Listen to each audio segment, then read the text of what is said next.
அடிமைப்பட்டு வாழ்கிற மாதிரியே வசனத்தெல்லாம் எழுதி வச்சுருக்கீங்களே, ஏன் சார்? நான்லாம் சட்டை போடலையா? நான்லாம் சேரில் உட்காரலையா? ஏன் நான் கால் மேலே கால் கூட போட்டு உட்காருவேன். இல்லை பாருங்க, படத்தில் ஒரு எரும மாட்டை காட்டுறீங்க, அதுலேயும் அரசியல் பேசி எல்லார் மனசையும் புண்படுத்துறீங்களே சார்.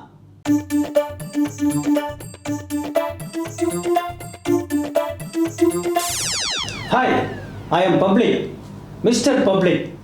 பா ரஞ்சித் இயக்கத்தில் தங்கலான் படம் வெளியே வந்திருக்கு. ஒரு பாகுபலி, கேஜிஎஃப் அந்த மாதிரி பிரம்மாண்டமான படம்னு ஒரு பில்டப்பை கொடுத்து வச்சுருந்தாங்க. நாமளும் பயங்கரமான எதிர்பார்ப்போட போய் படத்தை பார்த்தோம். படத்தை பார்த்தாச்சு. வழக்கத்தை விட ஏகப்பட்ட கேள்விகள் இதில் வந்திருக்கு. இதை டைரக்டர்கிட்ட கேட்டு தெரிஞ்சிக்கலன்னா மண்டையே வெடிச்சிடும் போல இருக்குது. கேட்டுருவோமா? வணக்கம் சார். வணக்கம் சார்.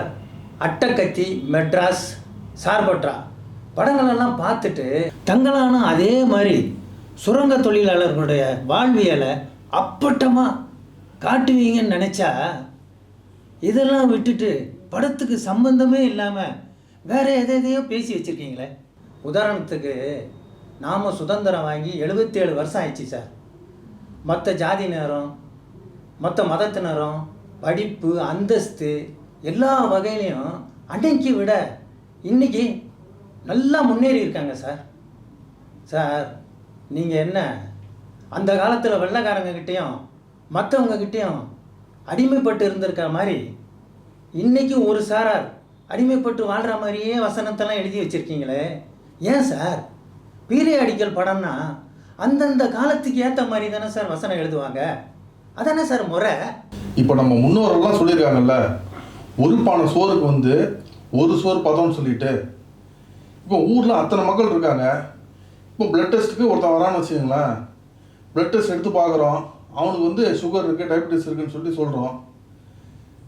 இது வந்து நீங்கள் இந்த படத்தை பார்த்துட்டு ஒட்டுமொத்த மக்களுக்கு நான் வந்து சுகர் இருக்குன்னு சொன்ன மாதிரியே நீங்கள் வந்து ஃபீல் பண்ணிட்டீங்கன்னா அதுக்கு நான் பொறுப்பாக முடியாது சார்.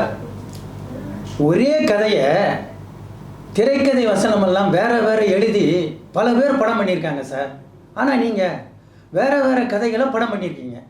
ஆனால் வசனத்தை மட்டும் ஏன் நான் உட்காரக்கூடாதா, ஏன் நான் சட்டை போடக்கூடாதா, ஏன் நான் கால் மேலே கால் படக்கூடாதா அப்படின்னு திரும்ப திரும்ப சொல்கிறீங்களே, இது உங்கள் தாழ்வு மனப்பான்மையை வெளிச்சம் போட்டு காட்டுற மாதிரி இருக்கு சார். எனக்கு என்ன தாழ்வு மனப்பான்மை?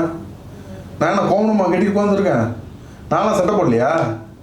நான்லாம் சேரில் உட்காரலையா? ஏன் நான் கால் மேலே கால் கூட போட்டு உட்காருவேன். இதை பாருங்க, படத்தோட ஹீரோ பூட்டா தங்கம் எடுக்க போகிறாரு.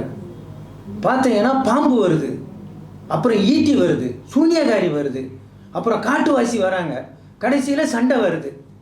இது அவரோட ஃப்ளாஷ்பேக்கா இல்லை கற்பனையாக கதையை சொல்கிறாரா? ஒரே குழப்பமாக இருக்குது சார். அப்படியே ஃபஸ்ட் ஹாஃப் முடிஞ்சிருது. செகண்ட் ஹாஃப் பார்த்தீங்கன்னா அதே மாதிரி பாம்பு, ஈட்டி வருது, சூனியகாரி வரா, அதே மாதிரி சண்டை வருது. படத்தில் யாருமே தங்கம் எடுக்காமல் படத்தை முடிச்சிடுறீங்க. ஏன் சார் இந்த குழப்பம்? சார், இது வரலாற்றில் நடந்த சம்பவம்னு படத்தை எடுத்திருக்கீங்க. இது கதையா, கற்பனையா, நிஜமா, இல்லை இப்படிலாம் நடக்குமா சார்? உங்களுக்கு என்ன குழப்பம் இருக்குது? இப்போ பாட்டனை வந்து விக்ரம் போட்டேன், இப்போ பேரனும் விக்ரம் போட்டேன், அப்போ என் தாத்தா எது வந்தாலும் விக்ரம் போட்டிருப்பேன். அதில் உங்களுக்கு எந்த பிரச்சனையும் கிடையாது. விக்ரம் இங்கே போட்டால் ஆப்வியஸ்லி சூனியகர் தான் போட்டானோ, ஒரே சூனியகர் தான் அங்கேயும் வருவா இங்கேயும் வருவா. இதில் என்ன குழப்பம் உங்களுக்கு? இப்போ விக்ரமுக்கு பதிலாக ஒரு நியூ ஃபேஸ் யாராவது போட்டுறதுன்னு வச்சுங்களேன், படம்லாம் பார்த்துருப்பீங்களா நீங்கள்? சார், படத்தில் ஒரு எரும மாடை காட்டுறீங்க, எல்லாரும் அதை விரட்டி விரட்டி அடித்து சாப்பிட்றாங்க. பசியிலையும் பட்டினிலையும் கடந்த மக்கள் இப்படி சாப்பிட்றாங்களேன்னு ஆடியன்ஸ் பரிதாபப்படுறதுக்காக இந்த காட்சியை வச்சிருப்பீங்கன்னு பார்த்தா அதுலேயும் அரசியல் பேசி எல்லார் மனசையும் புண்படுத்துறீங்களே சார். ஏன் சார், அங்கே எத்தனை பேர் இருந்தாங்க பார்த்தீங்களா? நான் ஏதோ ஒரு கோழியோ இல்லை ஒரு ஆட்டையோ காமிச்சிருந்தேன்னு வச்சுங்களேன், அத்தனை பேருக்கு பற்றி இருக்குமா? அத்தனை பேரால் சாப்பிட்ருக்க முடியுமா? அதனால தான் நான் ஒரு மாடை காமிச்சேன். இது எதுக்கு தேவையில்லாமல் அரசியல்னு சொல்கிறீங்க? எனக்கு ஒன்றும் புரியலையே சார். இந்த படத்தில் ஒரு தனிப்பட்ட மனுஷன் ஒரு கூட்டத்தையே கூட்டிக்கிட்டு போய் வேலை வாங்குறான், அவங்கள ஏமாத்துறான். இதான் கதை. இதில் போய் ராமானுஜர், பூநூல், கிறிஸ்துவன், வெள்ளைக்காரன், திப்பு சுல்தான் எல்லாத்தையும் உள்ளே எடுத்து உங்கள் அரசியல் அபிலாஷைகளை வெளிப்படுத்த சினிமாவை யூஸ் பண்ணியிருக்கீங்களே, ஏன் சார்? தமிழ்நாட்டில் கொடி கட்டி பறக்கிற எல்லா அரசியல்வாதியும் சினிமாவை யூஸ் பண்ணி தானே பெருசாக வந்தாங்க. நீங்கள் என்ன மாத்திரம் கேள்வி கேட்குறீங்க சார்? பொதுவாக இது மாதிரியான படங்களுக்கு நடிகரோட நடிப்பும் வசனமும் தான் முக்கியம். ஆனால் இந்த படத்தில் ஹீரோவில் ஆரம்பித்து படத்தில் நடிக்கிற எல்லாருமே உயிரை கொடுத்து நடிச்சிருக்காங்க. வட்டார வழக்குங்கிற பாஷையில் அவங்க பேசுகிற தமிழ் பல பேருக்கு புரியல சார். இதில் வேற லைவ் ரெக்கார்டிங்னு சொல்கிறாங்க. ஏன் சார் இந்த விஷப்பரிச்சை? நல்ல வேலை லைவ் ரெக்கார்டிங் வச்சேன். படம் புரியாத போதே இத்தனை கேள்வி கேட்குறீங்களே, படம் மாத்திரம் உங்களுக்கு புரிஞ்சது எத்தனை கேள்வி கேட்டிருப்பீங்களோ. ஒட்டுமொத்த இந்தியர்களுக்கும் சட்ட வழி காமிச்சவர் அண்ணல் அம்பேத்கர். ஆனால் ஒரு சாரருக்கு மட்டும் அவர் போராடியவர்னு அரசியல் பேசி அவங்களுக்கு மட்டும் அவர் சொந்தமானவர்னு ஒரு பிம்பத்தை ஏற்படுத்தி வச்சிருக்காங்க. அதே மாதிரி இப்போ உலகத்துக்கே ஞான வழி காட்டின புத்தருக்கும் ஒரு பிம்பத்தை ஏற்படுத்துகிற மாதிரி காட்சி அமைச்சிருக்கீங்களே, அது ஏன் சார்? நீங்கள் சொல்கிறது கரெக்டு தான். இப்போ அம்பேத்கர் பார்த்தீங்கன்னு வச்சுங்களேன், அவர் இந்தியா ஃபுல்லாக ஃபேமஸ் ஆனவர். நம்ம படம் பார்த்தீங்கன்னு வச்சுங்களேன், பேன் இந்தியா கிடையாது, பேன் வேர்ல்டாக வந்து ட்ரை பண்ணிகிட்டு இருக்கேன். ஸோ உலகம் ஃபுல்லாக போகணுங்கிறதுக்காக தான் புத்தர் வந்து செலக்ட் பண்ணேன். அவர் வந்து உலகம் ஃபுல்லாக எல்லாருக்கும் தெரியும்ல. தட்ஸ் வை.